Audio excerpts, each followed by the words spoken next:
originally from Erie, Pennsylvania, which is Western Pennsylvania, right on Lake Erie. And after high school, I went to Hobart and William Smith Colleges, which is located on Seneca Lake in Geneva, New York. So that's kind of central New York, just south of Syracuse and Rochester.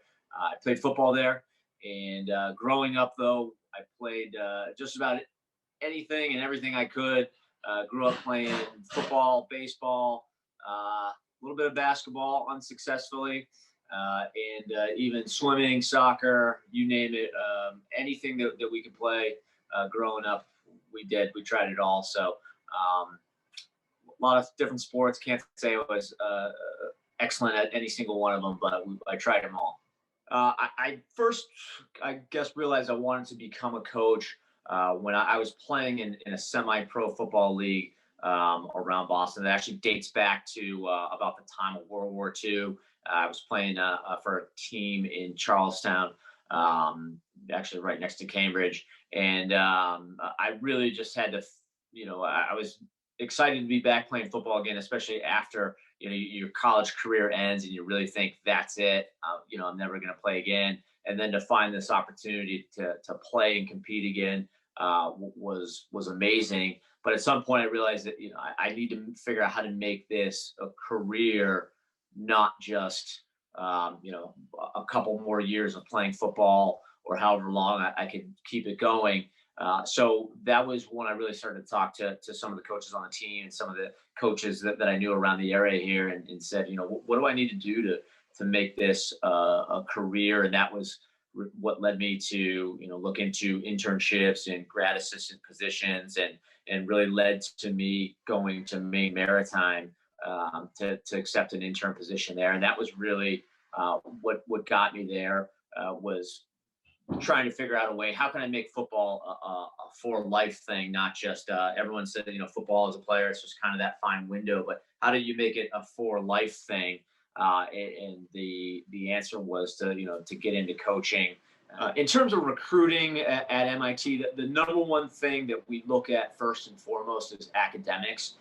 Before I even look at anybody's film or athletic profile, the first thing I want to know is what are your SAT and ACT test scores? What does your transcript look like? What are you looking for academically? Those are the things that I look at first and foremost before I ever even click on someone's highlight film, their huddle link. I don't even look at that until I know for certain that somebody is going to be a competitive student athlete at MIT. You could be the best football player in California, Texas, Florida, wherever, it doesn't matter. If you don't have the academics and you don't have the drive as a student to really accept the challenge of what MIT offers, it doesn't matter.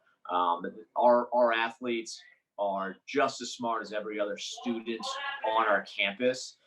So I always tell our guys, when they sit down in a classroom at MIT, they're just as smart as the person they're sitting next to. And depending who else is in the classroom with them, they're probably the best athlete in that classroom.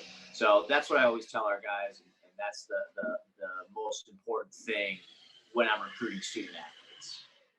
In terms of coaching, our philosophy at MIT is, we really want to keep it simple and allow our players to play fast, be physical, and really not think, right? We're world renowned for our ability to think at MIT, but on a football field, the more you think, the worse you are. Yeah, it's important to be intelligent and understand, what your responsibilities are, but we really want our guys to be able to go out there and play fast and not worry about making mistakes. If you make a mistake one play, it doesn't have anything to do with the next play. That's what we always say, right? Every single play is unrelated to the next play.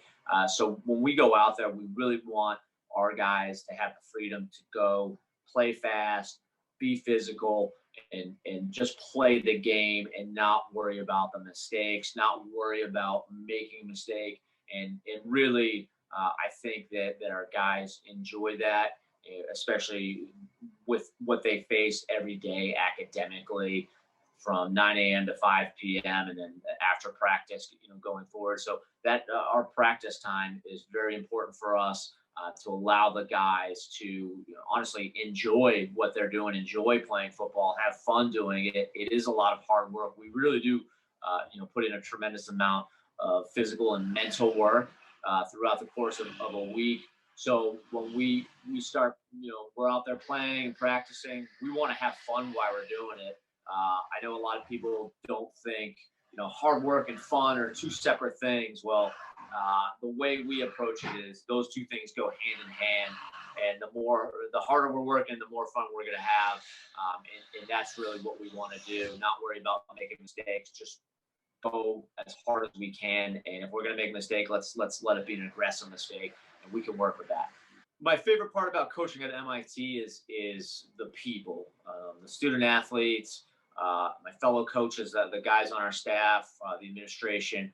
Everybody at MIT that you meet it's filled with great people. Obviously, everyone knows the academic caliber of our students, but as people, they're outstanding people. I've never had to worry about our players outside of the football field in the locker room. I never worry about them, what they're doing socially in the classroom or in the dorms. I don't worry about our guys because they are such good kids, good people. They all have good consciences, and as people, they're just phenomenal. So working with them, it makes my life easier, and it's made my life better having the chance to work with them. And realistically, I know a lot of coaches maybe approach things more as a drill sergeant, or they want to control everything, and the players are more of you do exactly what I say, or you hit the road. Whereas our guys, it's very easy to work with them and be collaborative. When we're trying to game plan during the week and we're making adjustments, it's very easy to talk to our guys and say, is this working? How does this feel? What do you think about this?